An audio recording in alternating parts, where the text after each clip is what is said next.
Salut à tous et bienvenue dans un nouvel épisode du Front Office. On se retrouve aujourd'hui pour continuer notre série des bilans de l'intersaison. Et après avoir fait les Texans il y a 2 jours, aujourd'hui on se dirige vers une autre franchise d'AFC. Mais cette fois-ci on se dirige en AFC West pour parler des Las Vegas Raiders.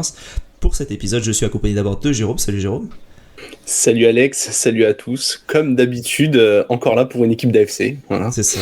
Ça fait plaisir de t'avoir à nouveau. Et pour donner de la confusion à tous nos spectateurs et nos auditeurs, on a amené un autre Alex pour parler aujourd'hui. Salut Alex, comment tu vas ? Salut les gars, merci pour l'invitation et salut à tous. Avec grand plaisir. Est-ce que tu veux te présenter rapidement pour ceux qui nous écoutent ? Ouais, bah écoute, comme je disais en off, moi ça va être très simple, c'est Alex, 27 ans, fan de NFL depuis quelques années maintenant, et puis juste un tweetos qui aime bien tweeter sur les Raiders et qui aime bien suivre l'actualité et en discuter, donc c'est vraiment un plaisir de venir en parler aujourd'hui. Bah, ça tombe bien parce que nous aussi on est sur Twitter, @lefrontoffice. Toi tu es sur Twitter, @Alex_RaidersFR. Donc n'hésitez pas si vous avez envie de. Ça a changé. On s'est un peu perdu nous quand on se faisait les invitations, mais on s'est retrouvés. Donc ça tombe bien. De toute manière, vous avez les différentes infos qui sont en description de l'épisode. N'hésitez pas à aller voir. Donc pour nous c'est partout le Front Office sur Twitter, Insta, youtube.com/lefrontoffice, twitch.tv/lefrontoffice. N'hésitez pas à aller nous suivre. Pour l'instant Twitch c'est un peu dormant, mais pendant la saison on va se réveiller. Pour cet épisode, on va faire la même trame que tous les épisodes précédents, vous commencez à avoir l'habitude. On fait un retour chiffré sur la saison de 2023, puis on passe sur l'off-season avec la free agency et la draft, et on conclut sur une petite projection sur 2024. Pour la saison 2023, vous avez terminé en 8-9, vous n'avez pas fait de playoff. Jérôme, je te laisse commencer et ensuite on laissera le ressenti d'un fan de la franchise. Comment est-ce que tu as senti la saison des Raiders de ton côté ? Déjà, c'était compliqué d'être dans cette AFC où énormément d'équipes brillaient, dans une division où derrière les Chiefs, tout le monde avait beaucoup de mal. Mais j'ai envie de retenir un peu de positif. Max Crosby, qui encore une fois montre qu'il fait partie des meilleurs défenseurs de la ligue. Une équipe qui a su très vite tourner la page d'un coach qui fonctionnait pas aussi. J'ai bien aimé ce changement de coach en milieu de saison, qui a aussi concordé avec un changement de QB, puisque Aidan O'Connell, rookie, a pu prendre les commandes. Pour un résultat pas si mauvais que ça quand il a été à la tête de l'équipe. J'ai plus les chiffres en tête, mais je crois qu'il lance 12 TD, 7 interceptions, donc plutôt propre pour un rookie qu'on n'attendait pas là directement.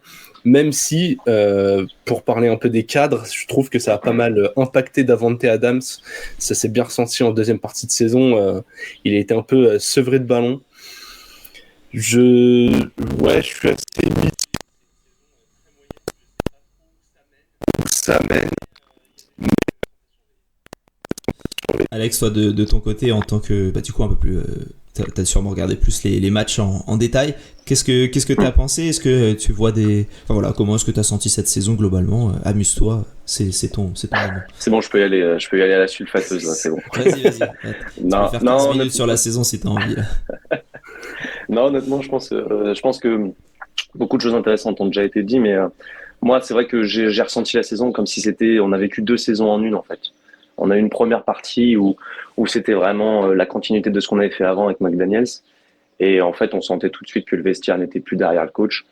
Je crois qu'on fait un bilan de 3-5, mais on était à un moment en 1-3.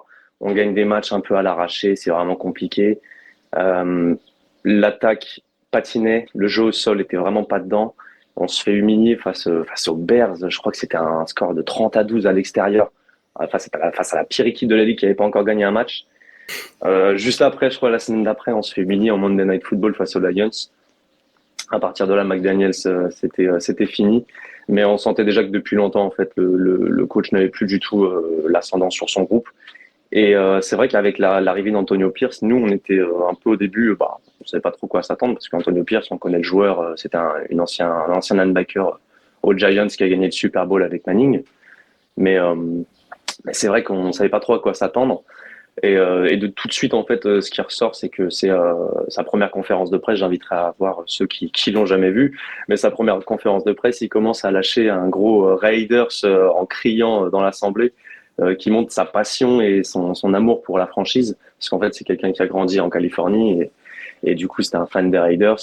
Mais tout de suite en fait, ce qui a dénoté avec en fait le début de saison, c'est que quand il arrive, en fait, il arrive à ressouder le groupe, et derrière, on a l'impression qu'il y a une sorte d'union sacrée qui s'est mise en place avec Antonio Pierce.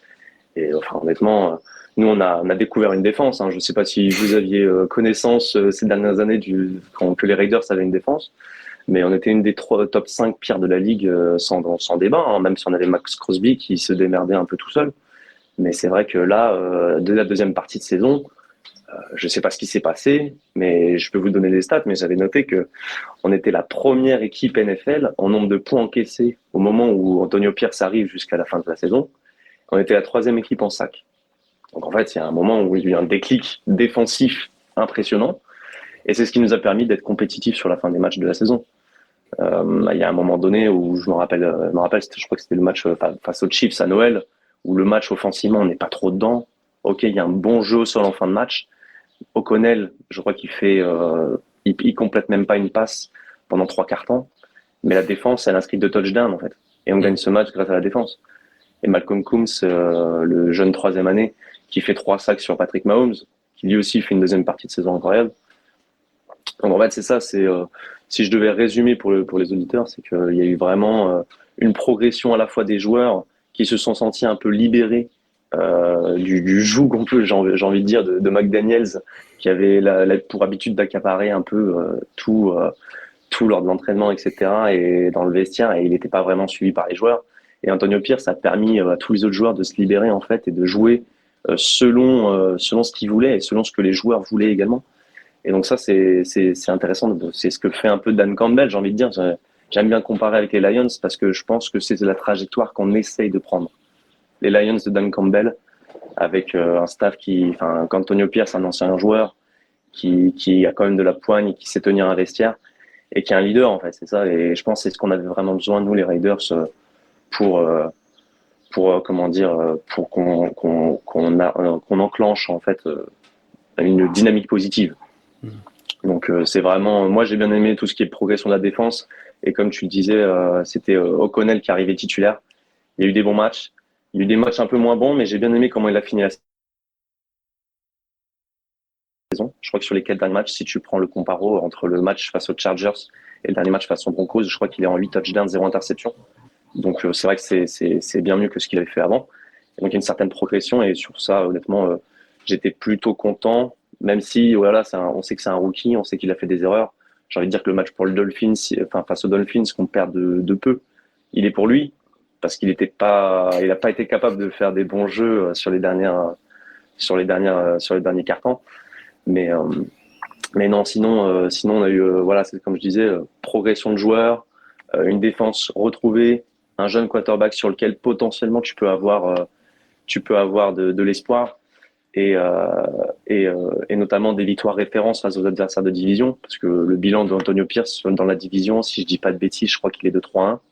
On a juste la défaite face aux Chiefs à domicile. Sinon ensuite, c'est 3 victoires face aux Broncos, Chargers et Chiefs à l'extérieur. Donc honnêtement, je pense que ce qui a la victoire face aux Chiefs, ça a été vraiment, je pense, l'élément déclencheur où on s'est dit, ah ok, peut-être avec Antonio Pierce, on peut peut-être faire quelque chose. Et je pense que le front office sans mauvais jeu de mots, s'en est bien aperçu également. Donc sur ça, j'étais plutôt satisfait, malgré que la saison avait mal commencé. Le truc sur les Chiefs, avant que je te laisse la main, Jérôme, c'est que le premier match contre les Chiefs que tu perds, tu lances beaucoup la balle et ça marche pas très bien. Et au deuxième match, tu te dis tiens, on va faire autrement.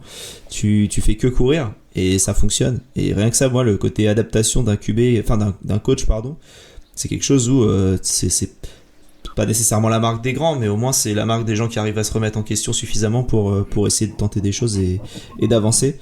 Et ça, je trouve, c'est un super signe. Je parle même pas de la victoire contre les Chargers la semaine d'avant, mais quand t'enchaînes Chargers 63-21, enfin, tu passes de 0 points à 63 en une semaine, c'est même pas en 4 jours d'ailleurs. C'est parce que tu passes d'un match du dimanche à un match du jeudi, tu mets 63 points au lieu de 0, c'est incroyable. GG, je sais pas toi si tu as envie de rajouter quelque chose sur la saison. Non, j'allais dire, pas minorer les performances. Après, il faut voir dans quel état étaient ces Chargers quand même. Mais ouais, effectivement, ce côté adaptation de saison en une, on l'a bien ressenti. Mais j'ai pas l'impression que ça facilite les choix pour l'avenir. Bah écoute, ça va pouvoir nous lancer tranquillement vers l'intersaison. Pour l'intersaison, vous aviez 42 millions de cap disponibles avec pas mal de différentes choses. Est-ce que, avant de parler de la free agency, est-ce que tu avais un besoin que tu voyais lors de cette free agency et de cette draft au niveau des postes, au niveau de quelque chose, Alex, que tu identifies en particulier et sans dire s'ils l'ont nécessairement comblé ou pas, mais voilà, qu'est-ce que tu voyais comme besoin dans cette équipe? Non, bah après, en tant que besoin, de toute façon, on est un peu obligé, on est un peu obligé aussi de faire en fonction de ce qu'il y a comme free agent disponible. Donc nous, c'est vrai que on avait la question du cornerback. Même si Jack Jones, qui arrive en cours de saison, c'est vrai que je l'ai pas précisé en préambule, mais c'était un ancien joueur sous Antonio Pierce quand il était à Arizona State, quand il était coach à Arizona State. Donc c'est un coach qu'on a récupéré des Patriots qui l'avaient cuté pour des problèmes hors terrain, etc. Et qui a fait une super deuxième partie de saison. Donc c'est vrai que sur le poste de cornerback, au début, on était un peu surpris de le voir arriver. Et au final, il s'est imposé comme le titulaire numéro 1 à ce poste. Donc potentiellement, on se disait pourquoi pas, mais c'est vrai qu'il n'y avait pas vraiment de pendant à l'opposé, sachant qu'on avait perdu Amick Robertson et que on a quand même des jeunes à ce poste et que Nate Hobbs, c'est quand même quelqu'un du slot majoritairement. Donc c'est vrai que le cornerback extérieur, il y avait une possibilité, enfin un besoin adressé. Je trouve aussi que le defensive tackle, pour moi, c'était un gros besoin. On a mieux fait que ce qu'on espérait, honnêtement, en l'adressant avec le joueur dont on va parler après. Et après, il y avait aussi forcément des questions sur la O-line et les questions sur le quarterback. Parce que même si O'Connell était jeune, je me posais la question de savoir est-ce qu'on allait vraiment l'installer comme titulaire la saison d'après, sachant qu'il y avait une grosse classe de quarterback sur cette draft 2024. Et c'est pour ça. Après, c'est pour ça que moi, sur la free agency, le quarterback, je me suis vite dit que ça allait pas fonctionner, parce que sachant qu'on avait déjà dépensé pas mal avec Garoppolo, dans un salaire sur un quarterback qui avait aucun développement potentiel chez nous, qui avait plus vraiment de potentiel à développer. Donc moi personnellement, j'étais plus de l'avis de reconstruire par la draft que d'aller chercher à la free agency un quarterback. Ok. Eh ben écoute, on va pouvoir tranquillement aller en free agency. Jérôme, est-ce que tu as un move que tu as aimé lors de cette free agency du côté des Raiders? Alors, il y en a plein, mais... J'allais dire, je pense du côté Raiders, on a tous aimé le même si toi, du coup, Alex, tu vas moins l'apprécier. C'est la signature de Christian Wilkins qui part des Dolphins. Du coup, je suis totalement d'accord. Ce besoin en defensive tackle pour mettre de la pression à l'intérieur de la ligne et ouvrir encore plus d'espace à un joueur comme Crosby pour mettre de la pression, il était vraiment ultra important. Ils lui ont donné un gros contrat, longue durée. Je pense que monter le niveau de talent du groupe, c'était ultra important, et avec cette signature ils l'ont fait. Je suis bien content qu'ils aient mis l'argent là, même si comme Alex l'a dit, il y avait bien d'autres besoins. Je trouve que ça a été fait de façon intelligente, et c'est un très très bon joueur qu'ils ont signé en Christian Wilkins. Donc t'as pas souvent des joueurs comme Wilkins qui sont disponibles en free agency, arriver à les choper et cumuler avec mettre Wilkins et Crosby au même endroit dans la même défense. Moi j'ai un peu peur pour différentes franchises. Si ta ligne offensive elle est pas au top, ça risque d'être un peu compliqué. Alex, toi t'en penses quoi? Est-ce que au niveau du profil, est-ce que tu trouves que c'est un profil qui matchera bien avec l'équipe? Alors moi, parfait en fait. Moi, clairement, je me rappelle quand j'étais dans la conversation Twitter avec les Raiders, je pense que Wilkins c'était le premier nom que j'avais coché sur un tout temps de ma liste, parce que comme tu l'as dit, Alex, c'est un joueur qui est pas censé aller en free agent en fait. C'est le gars, honnêtement, c'est un top 5 à son poste. C'est un des meilleurs run defense de la NFL. Le mec, il a fait sa meilleure saison en sac avec 8 ou 9 sacs, si je dis pas de bêtises. Donc, le mettre avec Max Crosby, et puis en plus, quand tu regardes hors terrain, quel type de personne c'est, j'ai l'impression que c'est un mec qui est vraiment dans la culture Raiders aussi, qui s'imprègne très très bien avec ce qu'on voit, notamment sur les débuts des OTAs, où c'est déjà un des leaders du vestiaire, c'est un mec qui vient pour bosser. Et en plus, Max Crosby, Max Crosby, c'est un mec, c'est un gars qui adore s'entraîner. Donc les deux, je pense, ils se tirent un peu la bourre à l'entraînement. Donc sur ça, je trouve que le profil déjà de 1 du joueur était bien identifié. et de deux, du profil, du caractère de ce qu'on essaye de créer avec la nouvelle directive de la saison d'Antonio Pierce, qui soit venu, c'est vraiment important. Puis en plus, petite anecdote, mais c'est le jour de son arrivée lorsqu'il a signé chez nous. Je crois qu'il s'est entraîné tout de suite. Le mec, il a signé son contrat, il est allé à la salle, il s'est entraîné. Donc je me suis dit, bon, allez, c'est bon. Allez, le gars, file-lui son contrat, il n'y a pas de problème, même tu rajoutes 2 millions en plus, je m'en fiche. Mais honnêtement, en plus, c'était un besoin, donc sur ça, je suis très content, quoi. C'est un mec qui, sur sa carrière NFL, a raté 2 matchs. Donc en plus, c'est un mec qui est sûr, sur les 3 dernières saisons, il en rate pas un, y compris les playoffs. Et tu te dis, ouais, t'as un mec qui est ultra sûr, où il est tout le temps là, il est trop fort, il se progresse. C'était ça en fait. Il était fort de base et en plus il progresse. T'as parlé du nombre de sacs. Il avait fait 8 sacs sur les 2 saisons précédentes, il en fait 9 cette année. C'est chiant. Et ouais, même ce côté investissement en fait, c'est oui, il y a une part de com, forcément les OTS qui est partagée, le fait qu'il aille s'entraîner le premier jour. Mais je veux dire, toi tu commences un nouveau taf, t'arrives le premier jour, t'ouvres ta boîte mail, tu fais semblant de regarder vite fait dans les documents de la boîte ce qui se passe un peu, mais t'es pas là tout de suite sur le terrain à prendre les trucs en main. Donc ouais, ce côté mentalité, je trouve qu'on le voyait déjà avant, et oui, même s'il y a de la com derrière, ce genre de joueur qui transpire l'envie de s'investir, je trouve que c'est toujours une bonne nouvelle pour investir. Toujours. Et puis en plus, si je peux rajouter, mais tu disais, il jouait beaucoup, il loupait pas beaucoup de matchs, mais il joue beaucoup de snaps aussi pour un defensive tackle. Donc je crois que Max Crosby sur la D-line, c'est le numéro 1 dans la ligue, mais je crois que si je dis pas de bêtises, Wilkins est dans le top 5. Faudrait que je vérifie, mais j'avais vu cette stat passer, mais je crois que Wilkins, c'est un joueur qui joue à peu près en moyenne 85% des snaps pour un defensive tackle, c'est très rare. Donc ça aussi, c'est à prendre en compte dans ce que les adversaires... Voilà, c'est ça. À pondérer aussi avec le niveau de la ligne des Dolphins qui était cata, et du coup t'es obligé d'avoir Wilkins un peu tout le temps, et parce que sinon il se passe rien. Est-ce qu'il y a d'autres et puis avant de parler de d'autres moves, le fait aussi que t'aies un coach comme Pierce qui est vachement défensif et que ton premier gros move en free agency ce soit Wilkins, ça t'amène une identité un peu différente du flashy Raiders, on prend des joueurs qui ont une un peu charismatique entre guillemets, mais plus flashy, je veux dire. Et là, tu prends un mec juste, c'est une machine, quoi. Donc, ça fait peur. C'est ça. Est-ce qu'il y a d'autres moves que vous aimez bien dans cette free agency, que ce soit des arrivées ou des départs, hein, peu importe. Alex, peut-être. Ouais.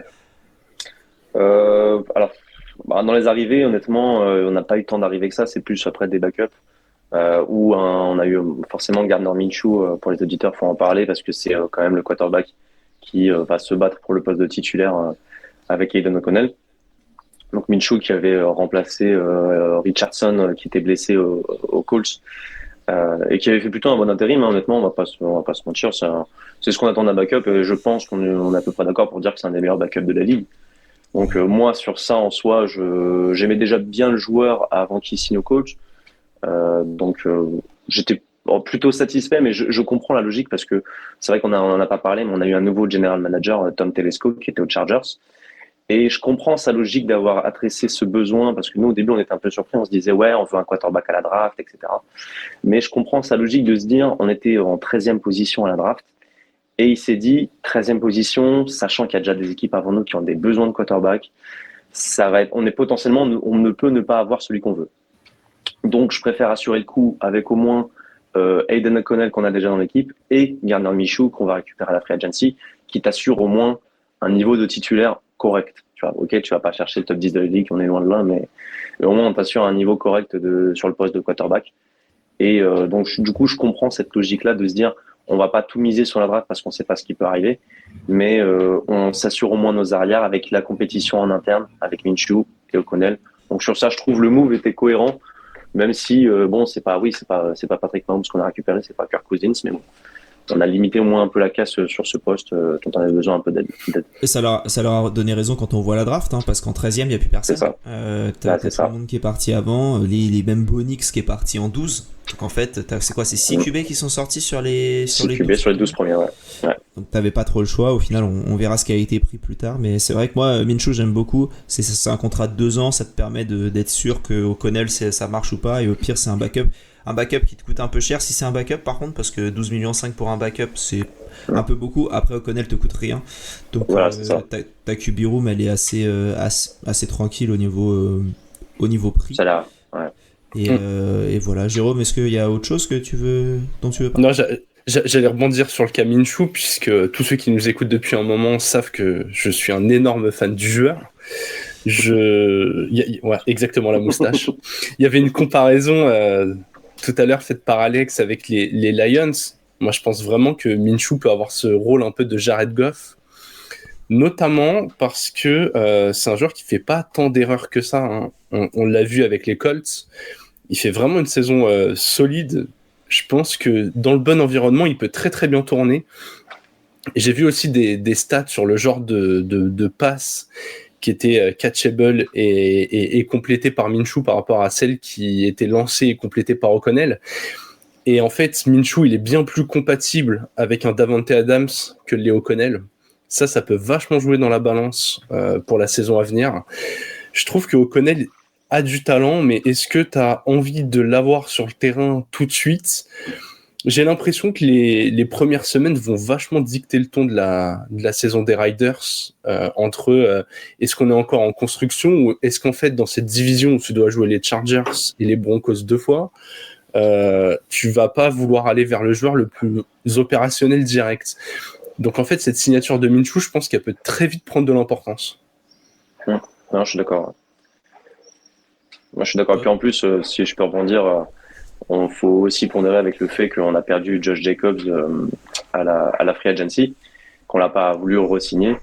Et je pense du coup que ça va laisser des opportunités à Zamir White. Et donc du coup, sachant que nous, on est une équipe qui quand même, avec Antonio Pierce, on l'a senti, on aime bien décharger de la responsabilité au quarterback en installant un bon jeu au sol. Donc c'est vrai que à ce niveau-là, il y a des interrogations sur la running back room un peu. Est-ce que Zamir White, sur une saison complète, qu'est-ce qu'il va donner? Parce que c'est vrai que ces 4 derniers matchs étaient très importants, enfin, étaient très bons même, j'ai envie de dire. Donc il avait vraiment bien pris l'intérim de Jacobs pendant sa blessure. Mais à voir sur une saison titulaire, est-ce qu'il peut devenir ce running back numéro 1 avec un Mattison qu'on a signé aussi en free agency, plutôt en deuxième running back pour le supplémenter, quoi. Yes. Est-ce qu'il y a d'autres joueurs, d'autres moves que vous avez bien aimés avant de passer à des choses un peu plus négatives? Moi, je sais que j'ai bien aimé. On a signé récemment. Alors, c'était pas au début de la free agency, mais ça s'est fait plutôt récemment. 2 joueurs sur la O-line, c'est Cody Whitehair qui était aux Bears et Andrew Spitt qui était aux Saints. Moi, j'ai bien aimé ces moves parce que c'est des mecs d'expérience. Alors, ils viennent pas pour être titulaires tout de suite, mais c'est au moins des mecs d'expérience et qui t'assurent un certain niveau plancher, comme j'aime bien l'appeler, et qui au moins te disent ok, s'il y a un joueur blessé sur les 5 titulaires, nous on est là pour supplanter. En plus, c'est surtout au niveau de poste de garde et de tackle qu'on avait peut-être un manque de profondeur, je trouvais. Et ces 2 joueurs avec de l'expérience. En plus, Whitehair connaît le système offensif du nouveau coordinateur offensif, Luke Getsy. Donc je pense pour les joueurs de la O-line, essayer d'apprendre le système et de leur faciliter l'apprentissage. Je pense que ce sera important. Donc voilà. Sur ça, j'étais plutôt content. Très bien. Écoute, on va pouvoir passer à des choses un peu moins bonnes. Jérôme, je suis sûr que tu as préparé quelque chose et tu as des déceptions. Je vois ton petit sourire. Qu'est-ce que tu as comme move, toi, qui t'a un peu moins plu du côté des comment on appelle ça, des Riders? Eh bien, Alex en parlait un peu, c'est pas tant une signature, c'est plus un départ. Le fait de ne pas avoir su retenir Josh Jacobs, je pense qu'il aurait été une pièce très très importante de cette attaque. J'ai pas tous les tenants et aboutissants financiers et contractuels, mais ça m'a fait sourire quand Alex a parlé de la signature de Mattison, puisque j'ai un peu peur que Zamir White devienne le Mattison de Dalvin Cook et qu'en tant que titulaire, ça ne tienne pas la route. Je trouve ça hyper dommage en fait quand tu es dans une période de transition au poste de quarterback où t'es pas encore sûr de ton titulaire, de pas avoir cet ancrage au sol un peu safe. Peut-être que Zamir White va être très très bon et peut-être aussi que c'était le moment de lui donner cette chance. Mais j'ai un peu l'impression que dans cette NFL, quand t'as un bon running back qui a déjà plusieurs années dans les jambes, c'est triste ce que je vais dire, mais autant l'user jusqu'au bout, entre guillemets. Voilà, on sait que c'est un poste un peu chair à canon. Et voilà, j'ai ce petit regret. C'est plus un départ que je regrette, plus qu'une signature que j'aime pas, puisque de toute façon, quand tu es au niveau de ce qu'ont montré les Riders, tu avais quand même quelques besoins à combler. Et globalement, si tu surpayes pas un joueur qui est nul, c'est difficile de te tromper, quoi. Non, si je peux rebondir, moi, c'est vrai que nous, quand on a appris qu'il était signé aux Packers, c'est vrai qu'il y a eu de la déception parce que quand même, c'est un joueur qui s'est donné chez nous pendant 5 ans et qui a été meilleur coureur de la Ligue en 2022, qui clairement, c'était notre poumon offensif pendant 5 ans. On va pas se mentir, c'est même avec Derek Carr avant, c'était lui le jeu offensif passé par lui. Si t'avais pas un bon jeu au sol, t'allais pas gagner ton match. Donc c'est vrai que Josh Jacobs sur ça, il était vraiment hyper important chez nous. Mais je trouve quand même que je comprends la logique de Telesco de pas vouloir re-signer de running back à Saint-Prix parce qu'il avait déjà fait aux Chargers avec Eclair. Donc il y a un côté où je me dis je comprends la logique de pas vouloir repayer un running back des 100 et des 1000, sachant qu'on avait des besoins, où on a mis un gros prix sur comment ça s'appelle sur Christian Wilkins. On a eu des joueurs sur la O-line qu'il faudra payer aussi. On a également des autres joueurs en défense qui arrivent dans une année contractuelle. On en a, si je peux en citer, il y a notamment Malcolm Koons, il y a Trevor Moring, notre safety, il y a le linebacker Diavan Diablo qui est aussi un titulaire, il y a Nate Hobbs dans le slot qui est aussi un titulaire depuis des années. Donc tous ces gars-là, je pense, c'est des gars qu'il faudra payer à un moment donné. Je pense pas qu'on va laisser partir tout le monde, mais peut-être au moins 1 sur les 4. Donc je pense qu'il y avait aussi cette volonté de se dire, ok, c'est vrai qu'on a de la défense, ça a vraiment bien fonctionné. Joe Jacob, tu sors d'une année un peu compliquée. T'as 26 ans, tu vas sur tes 27. Ça fait déjà 5 ans qu'on te donne la balle. On te donne la balle 300 fois par saison. On est en train de t'épuiser, etc. Donc, je comprends en vrai la logique. Je suis d'accord avec toi que c'est vrai que je pense qu'on perd un peu en qualité à l'instant T. Mais je pense que Zamir a un profil physique. Ça fait 2 ans qu'il est un peu en couveuse. Et il a un profil physique qui s'en rapproche de ce que faisait Josh Jacobs. Et je pense qu'il y a aussi une volonté d'être moins prévisible, parce que ça, c'était un peu aussi un des gros problèmes des Riders, c'était qu'on était très prévisible en attaque. Et notamment parce qu'on avait un jeu au sol mené par Jacobs, mais l'adversaire savait un peu ce qu'on allait faire. Donc il y avait aussi, je pense, cette volonté de partir sur un comité et d'arrêter cette idée d'homme providentiel sur le poste de running back. Même si, bien entendu, je pense que Zamir prendra la majorité une petite majorité des parts qu'on va lui donner sur le poste.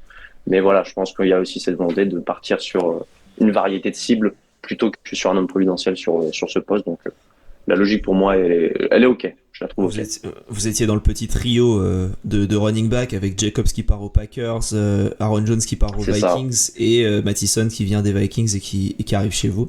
Au final, ouais, vous économisez 10 millions, vous retrouvez avec un gars vous avez un bon comité. C'est un bon running back 2. Hein. Voilà. C'est un bon numéro 2, honnêtement. Et avec les 12 millions que t'as pas mis sur Jacobs, tu te récupères Gardner Minshew qui est probablement le meilleur backup pour être derrière O'Connell ou devant O'Connell, mais faire de la compétition. J'ai l'impression qu'il va y avoir beaucoup de compétition dans ces training camps. Ça va être intéressant de voir ce qui se passe, de voir ce qui se passe à ce niveau. Est-ce qu'il y a d'autres joueurs, toi peut-être Alex, où tu aimes un peu moins l'arrivée, ou tu aimes un peu moins le départ? T'as parlé de cornerback avec Robertson qui est parti au Lions notamment. Je sais pas si c'est un des joueurs que t'as envie de parler.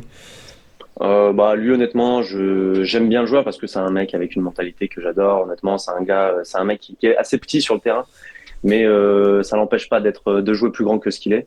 Je me rappelle de son interception pour sceller la victoire face aux Packers cette année, qui est assez incroyable cette année, mais il a fait vraiment une bonne saison. Mais après, je pense que je comprends la logique qu'il a eu au Lions, il a chopé un bon contrat, on n'était pas en mesure de lui donner. Je pense que c'est quand même un mec de rotation dans une bonne escouade, c'est un mec qui est dans la rotation, c'est pas un titulaire. On a aussi cuté Garoppolo et Renfro. Hunter Renfro, qui est un des fans favorites depuis des années. C'est pas forcément celui que je préfère, mais je comprends l'engouement des fans qu'on avait pour lui parce qu'il avait un peu cette dégaine du comptable qui paye pas de mine, mais qui était capable de sortir une saison à 1 milliard et à 100 réceptions. Donc c'est vrai que sur ça, on était un peu déçus, mais pareil, une logique sportive. Il sort de 2 mauvaises saisons. Physiquement, il y a un moment donné où ce physique de comptable, ça va le rattraper.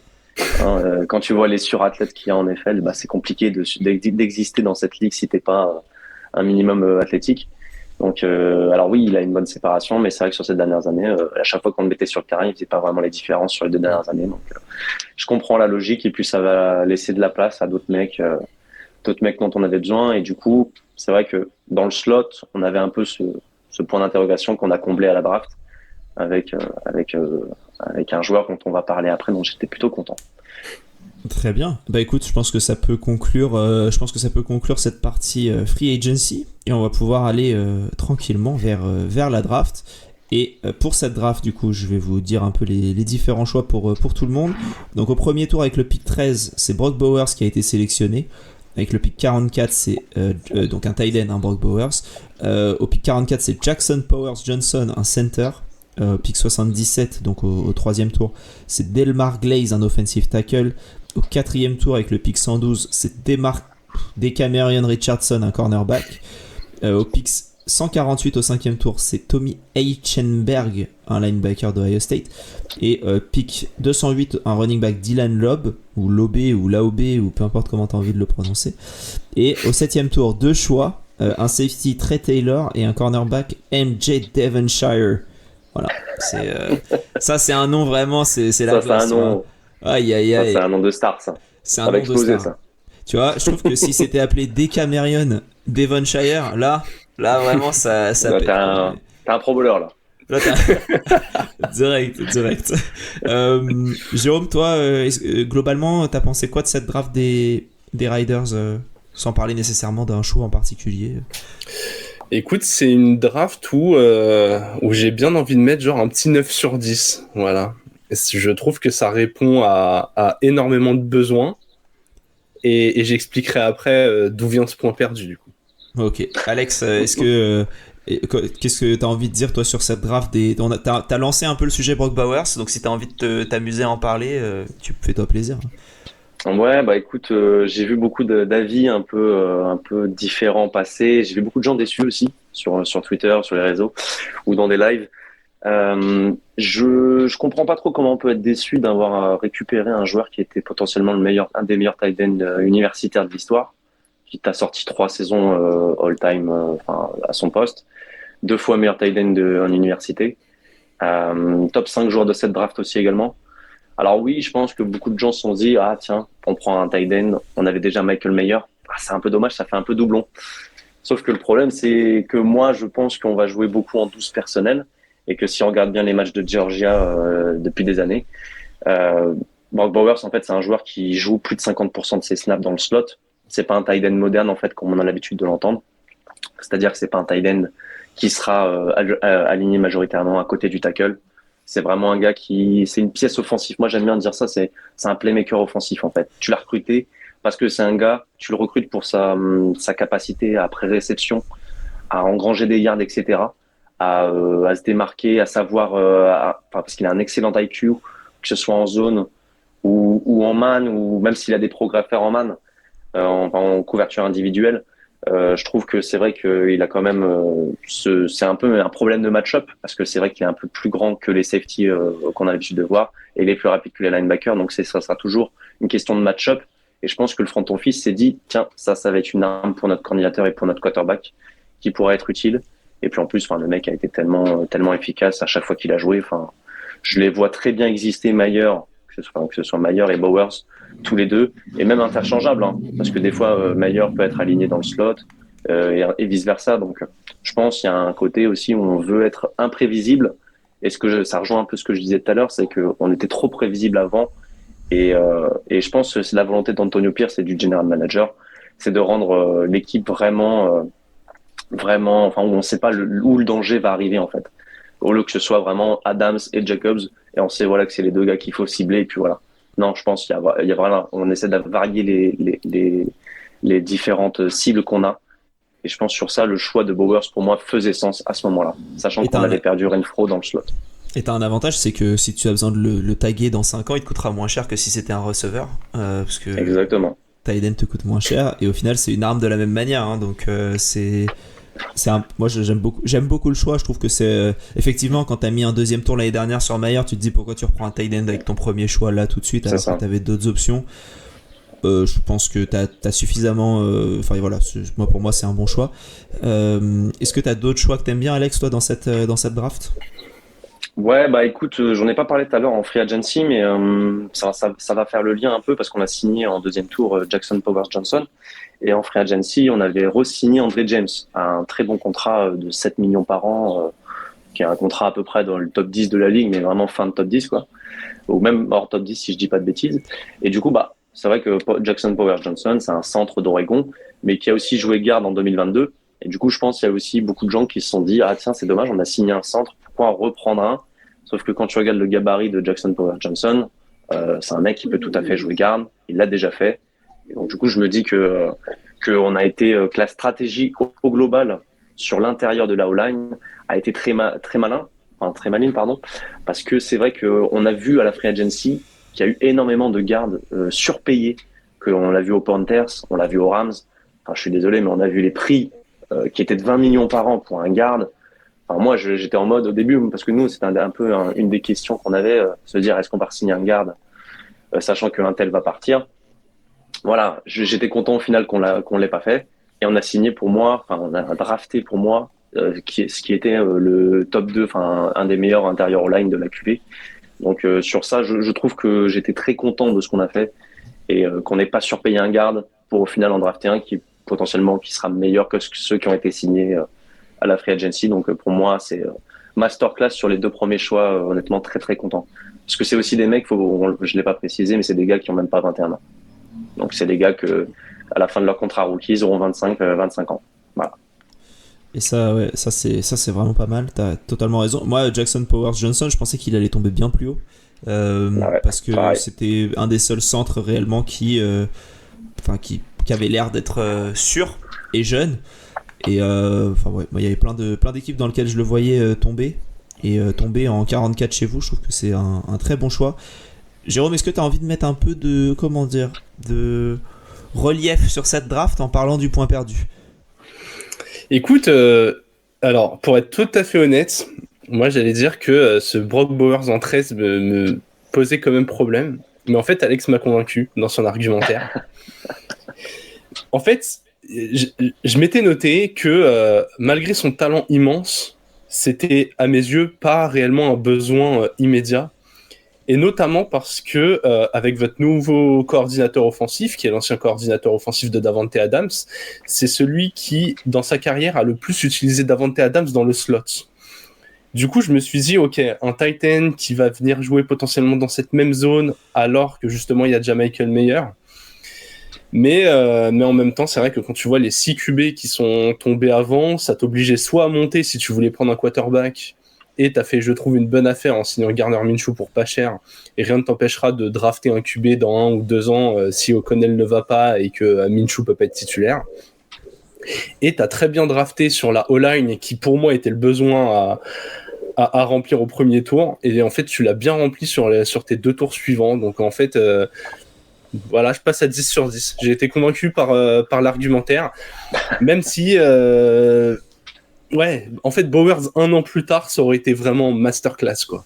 Ouais. Là, j'ai un peu peur qu'avec Davante, ça se monte un peu dessus, et du coup, et avec Meyer aussi, et ça va obliger Jacoby Meyers, qui est toujours là, je crois, à être un peu sevré de ballon ou à jouer un peu plus en profondeur, quoi.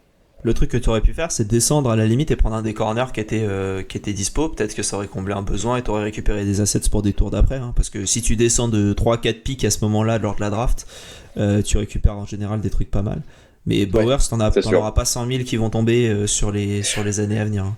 Après, avoir aussi peut-être pas 100 000 du niveau de Bowers, mais alors je suis pas un expert en scouting, et peut-être que nos amis du Triplay Podcast sauront répondre à ce que je vais dire, mais j'ai l'impression que les tight ends depuis je dirais 3 ans, 4 ans sont prêts de plus en plus tôt à être productifs en NFL, là où avant c'était un poste où tout le monde disait mais faut être patient sur la production offensive des Titans, ça vient un peu plus tard, c'est un poste particulier, faut le temps de l'assimiler, de le comprendre à ce niveau. Là, ouais, ça fait 3-4 ans où j'ai l'impression qu'on a des Titans très jeunes, très productifs, et j'ai pas l'impression que c'est une dynamique qui va ralentir. Donc voilà, si on met un peu de projection là-dedans, je me dis que même si t'as pas du Brock Bowers, t'avais moyen d'aller sur un autre besoin qui était un réel besoin. Et voilà, c'est le seul petit bémol, mais j'avoue, je suis quand même convaincu par votre argumentaire. Après, si je peux rajouter, c'est que si Getsy, c'est un coach qui fait énormément de screens dans son playbook offensif. Tu regardes ce qu'a fait Brock Bowers à Georgia, il a souvent été servi sur des screens. Il part sur le côté dans le flat et hop, on lui sert le ballon et le mec, il a une capacité en yard après réception d'être létal. Donc je pense qu'avec le nouveau coordinateur offensif, je pense que ça a été discuté et ils se sont dit tout de suite, on a un poste à ce mec, on sait déjà comment on va l'utiliser. Donc sur ça, je trouve que ça va être intéressant. Après, oui, je suis d'accord. Moi, sur le point que je mettrais un peu en moins bien, c'est que c'est vrai que moi, le jour de la draft, quand je le ressentais, moi, j'espérais, au fond de moi, un petit trade-up pour aller chercher Jayden Daniels. Parce qu'il y avait la connexion Antonio Pierce, Jayden Daniels. On n'arrêtait pas d'en faire des caisses, etc. Et en plus, pour la petite anecdote, lors de notre dernier match de saison face aux Broncos, il y a un joueur universitaire qui est venu dans le vestiaire fêter la victoire. C'est Jayden Daniels. Et ça, je l'avais appris dans l'intersaison. Donc c'est vrai qu'à chaque fois, on se disait, tiens, c'est vrai qu'il n'arrête pas de faire des références un peu aux Raiders, etc. Bon, après, il a été sélectionné aux Commanders. Et je pense que Ryan de LSU France sera très content de ce joueur.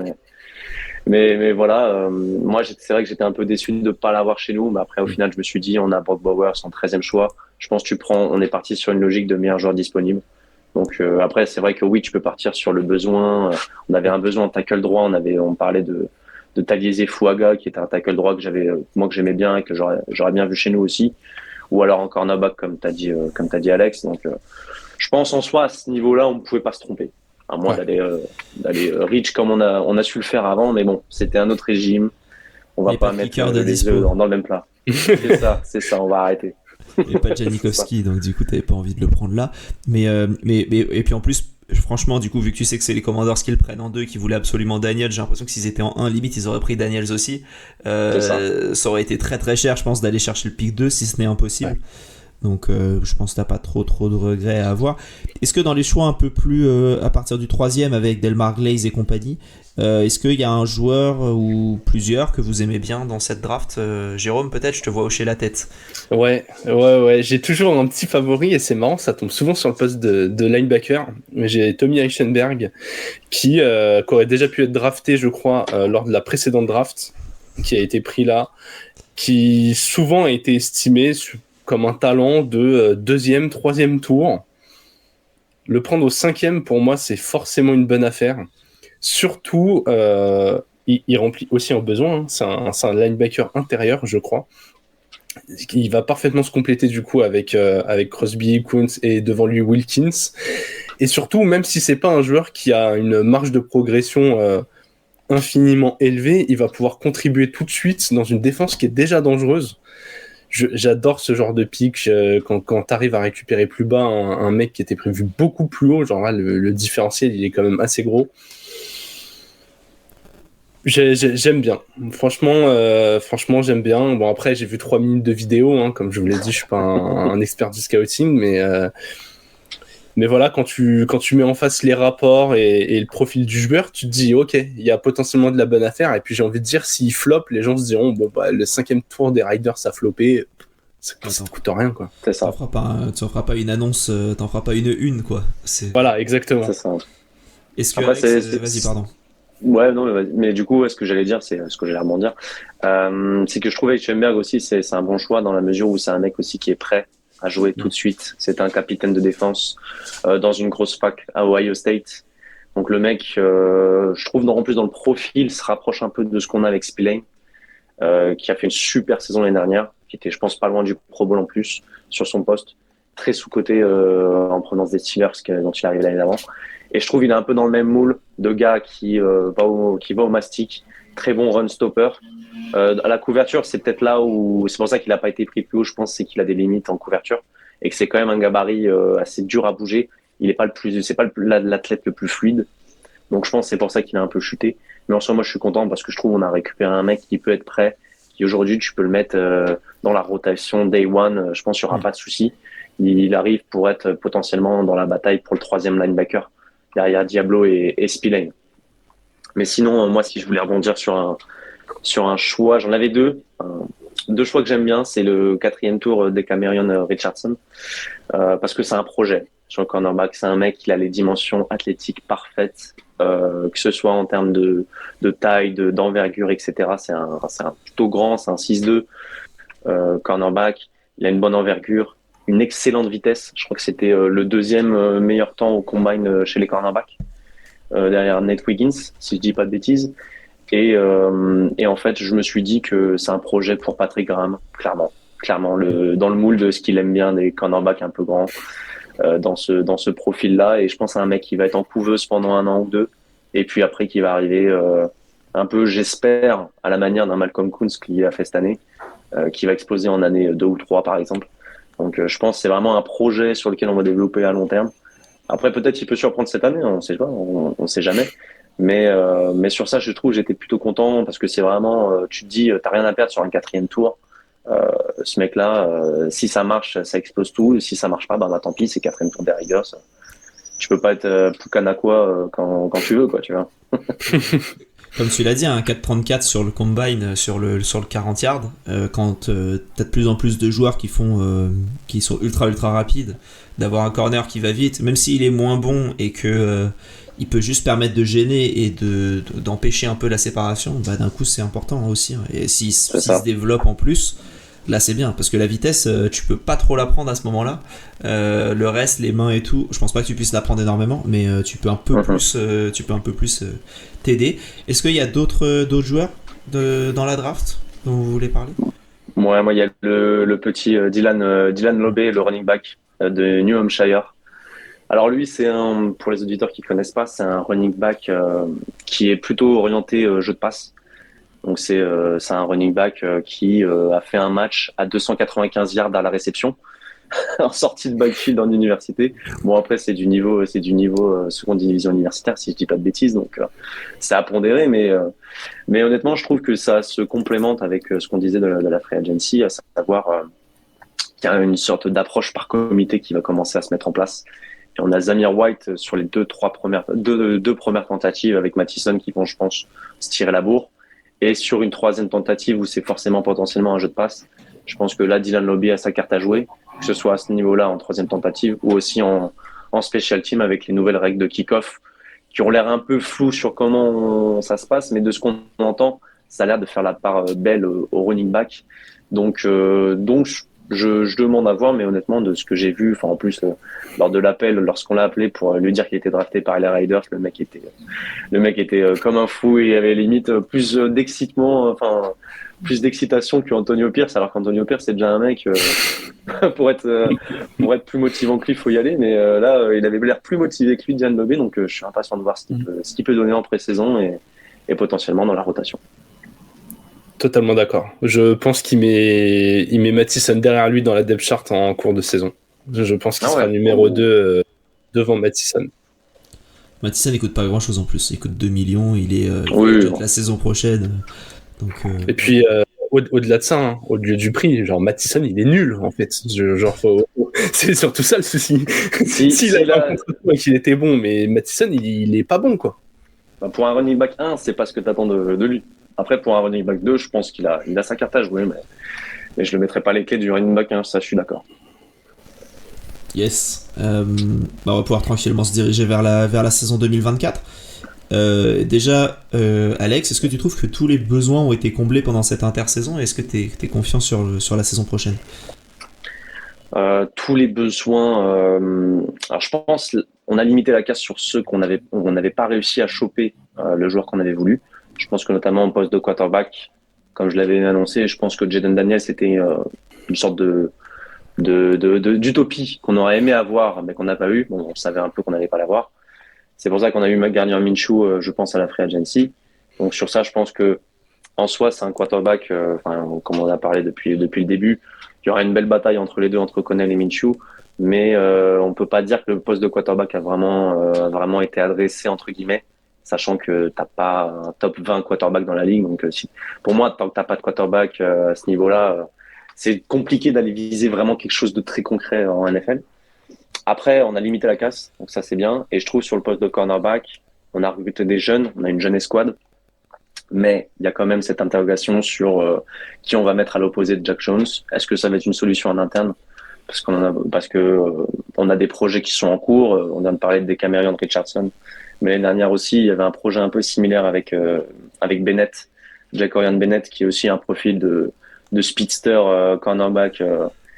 Qui avait pas fait une très bonne saison cette année, mais bon, c'est un rookie. Après, on l'a lancé un peu au bûcher, mais là, de ce qu'on entend des outillés, il a l'air d'avoir pris une autre dimension. Donc bon, on verra par la suite ce que ça donne. Mais c'est vrai que sur le poste de cornerback, j'avoue, j'aurais bien aimé avoir soit un vétéran ou soit un mec, je dis une bêtise, mais un Gilmore ou quelque chose comme ça. Pourquoi pas une sorte de mec un peu d'expérience à l'opposé pour cette escouade, quoi. C'était ce sur quoi j'allais rebondir. Gilmore, c'est un parfait exemple pour ça. Il y a encore pas mal de corners qui sont disponibles. On a eu la discussion quand on a parlé des Colts il y a 4 jours, où on a regardé un peu les différents corners disponibles. Et il y en avait encore pas mal. T'as Gilmore, t'as Xavier Howard, il me semble, est encore disponible. Ouais. Alors, parce que tant qu'à faire, si vous allez choper aux Dolphins, prenez aussi ceux qui sont cut pour venir nous chercher ceux qui sont déjà chez nous. C'est ça. Mais t'as eux, et je sais qu'il y en a 2 autres qui sont assez intéressants et qui m'échappent là les noms tout de suite. Mais il y a Peterson aussi. Steven Nelson, je crois. Nelson aussi, je crois. Possible. Qui était que des Texans. T'as Patrick Peterson qui est dispo aussi si t'as envie d'expérience. Et je pense que tu peux choper quelque chose un peu avant la saison pour pas si cher que ça s'ils ont envie de jouer.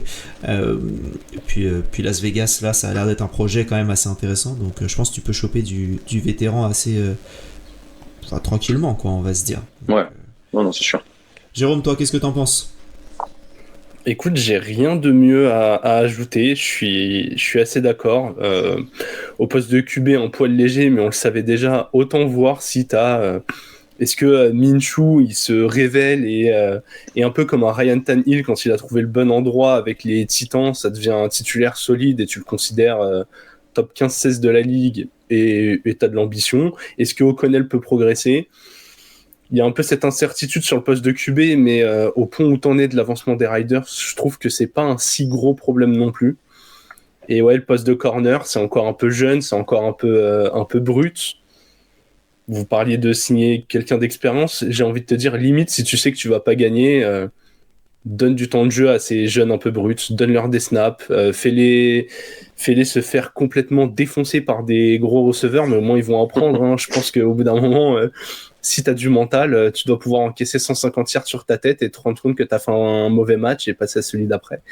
Donc voilà, je pense que quand on est à l'étape de construction à laquelle en sont les Riders, faut donner du temps de jeu sur les postes où t'es pas sûr. Donc voilà, faites jouer les corners, faites jouer un peu O'Connell et Minshew, voyez ce que vous avez et advienne que pourra. Ça va pouvoir nous lancer sur un peu un bilan chiffré. Est-ce que, donc l'année dernière, j'ai déjà oublié, c'était 8-9 ou 8-9, ouais. Est-ce qu'on pense, ou est-ce que vous pensez que ça peut aller? Moi, j'ai regardé vite fait le calendrier et après, je vous laisse la main. Je pense que 8-9, c'est réaliste. Je pense que passer de 9 risque d'être compliqué au vu des équipes que tu affrontes. Notamment, tu as Kansas City, Cincinnati, Baltimore que tu joues, Kansas City du coup une autre fois évidemment, Miami. T'as 5 matchs qui sont assez... Ouais, il y a Cleveland, exactement, pardon. Ouais, Cleveland, Pittsburgh qui est toujours un peu compliqué. Les Chargers, on verra, mais j'ai un peu du mal à y croire. Mais voilà, t'as des matchs qui sont assez compliqués. Et après, t'as des matchs 50-50, on va dire, avec la NFC Sud qui peut s'être améliorée. Qu'est-ce que vous pensez Alex, je laisse commencer. Est-ce que t'as une idée un peu au niveau bilan? Tu l'as dit, moi je suis parti sur 9-8. 9-8, je pense que ça me paraît... Parce que je pense honnêtement, je nous vois... Comment dire, on n'a pas un calendrier facile, mais c'est vrai que l'année dernière, on en fait quand même 8-9 avec une première partie de saison, on est en 3-5, où on n'est pas bon. Et je trouve l'année dernière, en deuxième partie de saison, on a quand même des matchs références, on a quand même des matchs où on n'est vraiment pas loin. À chaque fois, si on perd d'une possession. Donc, je pense il y a un monde, moi, où je me dis notre plancher, ce serait 8-9. Et il y a un monde où on peut faire 17 et potentiellement du playoff. Donc, de toute façon, ça va être l'objectif. Hein. Même si la question sur le poste de quarterback, elle est réelle et elle existe. Je pense que quand même 17, c'est pas inenvisageable. Je trouve, on a de la qualité, on a un effectif, surtout une bonne défense qui peut-être va encore step up. Notamment la D-line qui a été grandement améliorée. Et je me dis, on en parlait tout à l'heure, mais si tu fais jouer des jeunes cornerbacks, avoir une bonne D-line, ça aide aussi parce que ça aide à leur développement, etc. Donc, je pense aussi à ce côté-là où on capitalise sur la fin de saison dernière, enclenche une bonne dynamique et on voit ce que ça donne. Mais après, c'est vrai que le calendrier n'est pas facile, donc du coup, c'est pour ça que je suis parti sur 9-8. Le calendrier, il est pas simple. Par contre, tu peux être en 4-8, j'ai l'impression, et de quand même faire 9-8 parce que les 5 derniers matchs, ils sont tous prenables. C'est Tampa, Atlanta, Jacksonville, New Orleans et les Chargers. Donc il n'y a rien qui t'empêche de faire 5. Enfin, il y a des trucs qui t'empêchent, il y a des joueurs, mais je pense que c'est faisable. En plus, tu as 3 matchs à domicile, peut-être les plus compliqués qui sont à domicile avec les Falcons, les Jaguars et les Chargers qui sont à domicile. Donc moi je me dis, même si t'es en 5-7 ou en 4-8, à ce moment-là, tu peux clairement aller faire les playoffs. Il faudra pas les enterrer trop vite ces Raiders parce qu'à la fin de saison, elle est simple. Enfin, on verra. Hein, on sait pas ce que ces équipes vous donneront, mais pour moi, là, en tout cas, à vue de nez, ça me paraît un peu simple. Jérôme, toi, qu'est-ce que t'en penses ? Est-ce que t'es un peu plus pessimiste que nous ? Je sais pas trop. Je trouve que c'est hyper compliqué. J'hésitais sur un spectre hyper large qui allait de 6 à 9. Mais en fait, cet effectif, plus j'y réfléchis, plus il me plaît bien. Et donc, je vais faire une bonne réponse de Normand pour ne pas trancher. Je dis 8-8-1. Voilà. Comme ça, pile poil à l'équilibre. Non, franchement, je dirais pas optimiste pour les Riders parce qu'on le sait très bien en NFL, au bout d'un moment, la question du QB se pose. Je pars du principe qu'être moyen dans tous les sports américains, ça sert à rien. Faut être soit mauvais, soit très bon. Et même bon, ça sert à rien. Si bon, ça peut être sympa quand quand t'es bon et que tu sais que t'as le niveau de talent pour de temps en temps avoir un shot, tu vois. Ouais. Genre si t'es bon comme on est. Ouais, exactement. Tu vois, pas bon comme les Titans qui ont déjà fait premier de l'AFC sur les 4 dernières années, mais où je savais très bien que ça irait jamais jusqu'au Super Bowl. Parce que niveau de talent insuffisant. Je pense que voilà, si tous les ans t'es dans le bon et t'as ce petit shot où tu te dis peut-être ça va le faire, typiquement les fans des Cowboys, où tu te dis sur un malentendu, voilà, mais faut un gros malentendu. Mais là, pour la saison à venir, je pense que les Riders vont être très sympas à voir jouer. En fait, c'est une des équipes où je suis le plus curieux parce que je pense que ça peut être vraiment sympa en termes de football. Je pense même que si tu finis à 8-9 au même bilan, mais que tu as un fond de jeu qui s'installe et que tu as des certitudes sur quelques postes, ce sera hyper intéressant pour l'avenir.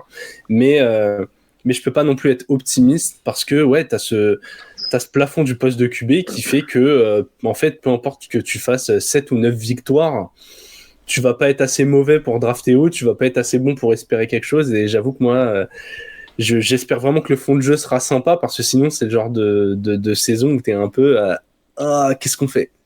Et contre qui ils font match nul ? Contre qui ils font match nul ? Je peux te le dire, ils font match nul contre les Rams. Contre les Rams, ok. Oh, ça va. Ça se sent dedans. T'as réfléchi jusqu'au bout quand tu t'es dit je vais. Ok. Ouais, le bon nul là, un petit 14 partout avec des points en deuxième mi-temps. C'est ça. Bon, ça va conclure cet épisode, à moins que vous ayez quelque chose à rajouter de votre côté sur les Raiders. Ouais, moi si je peux rajouter juste quelque chose, on m'a pas trop parlé, mais je trouve quand même que je trouve que l'équipe en général elle est plutôt bien construite. On a fait une plutôt bonne off-season si on devrait résumer un peu ce qu'on a fait. Je trouve qu'on a fait une bonne off-season, même si on n'a pas eu le quarterback qu'on voulait forcément à la draft. Mais je pense qu'on est à quelques cases près d'être vraiment une équipe compétitive d'AFC régulièrement. Parce que je trouve qu'on a les bonnes fondations. On a une bonne défense qui commence à s'installer, des jeunes joueurs en progression, des playmakers offensifs, quelques jeunes joueurs sur la O-line qui demandent qu'à exploser. On est quoi ? On a un quarterback et un coordinateur offensif qui doit faire ses preuves d'être compétitif. Donc moi, il y a un moment, en fait, je me dis, il y a un monde qui existe où les Raiders surprennent tout le monde et on va en taper les playoffs, en fait. Après, c'est ça, c'est toujours la question, c'est si ça clique. Si ça clique au poste de quarterback, si le coordinateur offensif, ça marche avec ses armes qu'il a à disposition et que la défense reste au niveau qu'elle était en fin de saison dernière. Après, à partir de là, moi, je pense que voilà, on a commencé à poser les bases de quelque chose d'intéressant. C'est vraiment après, pour moi, facteur X, quarterback, offensive coordinateur.